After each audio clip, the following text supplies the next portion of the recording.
பிரியாஸ் Thiruvarur kitchen. இன்றைக்கி நம்ம பார்க்க போகிறது எக்லெஸ் சாக்லேட் கேக் ஓடிஜி அவனில் எப்படி பண்ணுறதுன்னு பார்ப்போம். நான் இப்போ வந்து 2 கப்ஸ் மைதா எடுத்திருக்கேன், 3/4 cup cocoa powder, 2 spoons baking powder, 1 spoon baking soda, 1/2 spoon salt எல்லாம் போட்டிருக்கேன். இதை ஒரு ஜல்லடையில் போட்டிருக்கேன். இதை ஒரு 3 டைம்ஸ் நம்ம ஜலிச்சு எடுத்துக்கணும். இப்போ அந்த ட்ரை இன்க்ரீடியன்ட்ஸ் எல்லாம் ரெடி, நல்லா மிக்ஸ் ஆகிடுச்சு. இப்போ நான் வந்து 2 கப்ஸ் பவுடர்ட் சுகர் ஆட் பண்ணியிருக்கேன். இதை போட்டு நல்லா மிக்ஸ் பண்ணிக்கணும். ட்ரை இன்க்ரீடியன்ட்ஸ் எல்லாம் ரெடியாக இருக்குது. நான் 1 கப்பு தயிர் எடுத்திருக்கேன். இதில் 1 டீஸ்பூன் சாக்லேட் எசன்ஸ் போட்டிருக்கேன். இதை ஆட் பண்ணிக்கணும். 1 கப் மில்க்கு. இதை நல்லா மிக்ஸ் பண்ணணும். ஒரு விஸ்க் வச்சு நல்லா மிக்ஸ் பண்ணணும்.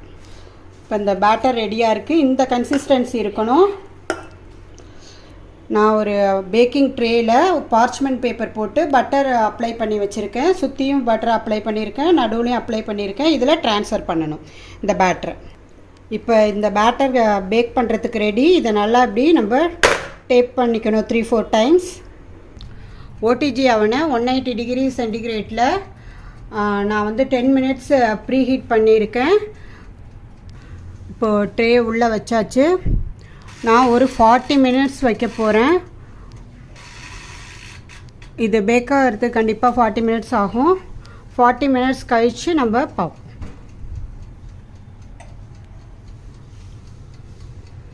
ஃபார்ட்டி மினிட்ஸ் ஆகிடுச்சு. நான் அவனை ஆஃப் பண்ணிட்டேன். கேக் ரெடியாக இருக்குது. நான் பார்த்தீங்கன்னா தெரியும், இந்த ஓரம்லாம் நல்லா விட்டு வந்திருக்கு. நைஃப் வச்சு நான் குத்தி பார்த்துட்டேன். பாருங்கள், நல்லா ஒட்டாமல் வருது. கேக் ரெடி ஆகிட்டு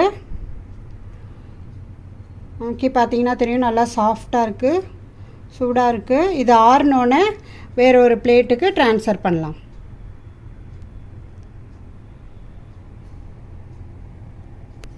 நல்லா ஆறிடுச்சு. நல்லா சாஃப்டான கேக் அது. இதில் நான் பட்டரோ வெஜிடபிள் ஆயிலோ ஆட் பண்ணலை. இருந்தால் கூட நல்லா சாஃப்டான கேக் நமக்கு கிடச்சிருக்கு. இதை நம்ம ஒரு பிளேட்டை வச்சு அப்சைட் டவுன் திருப்புவோம். திருப்பியாச்சு. இந்த இடத்தெல்லாம் எவ்வளோ நீட்டாக குக் ஆகிருக்கு பாருங்கள். டேஸ்டியான எக்லெஸ் கேக்கு, பட்டர் வெஜிடபிள் ஆயில் இதெல்லாம் எல்லாமே நம்ம ரெடி பண்ணிட்டோம். எவ்வளோ சாஃப்டாக இருக்குது பாருங்கள். கொலஸ்ட்ரால் ப்ராப்ளம் உள்ளவங்க கூட நம்ம இதை மாதிரி ப்ரிப்பேர் பண்ணலாம். வந்து கர்டும் மில்க்கும் சேர்க்குறப்ப நமக்கு வேணும்னா ஒரு 1/2 cup butter or vegetable oil add பண்ணிக்கலாம்.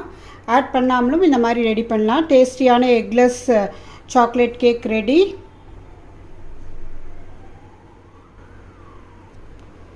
எவ்வளோ டேஸ்டியான எக்லெஸ் சாக்லேட் கேக் ரெடி. பாருங்கள் எவ்வளோ சாஃப்டாக இருக்குது. இந்த வீட்டில் நீங்கள் ட்ரை பண்ணி பாருங்கள். இந்த ரெசிபி உங்களுக்கு பிடிச்சிருந்துச்சுன்னா லைக் பண்ணுங்கள், ஷேர் பண்ணுங்கள் அண்ட் சப்ஸ்கிரைப் பண்ணுங்கள். நன்றி, வணக்கம்.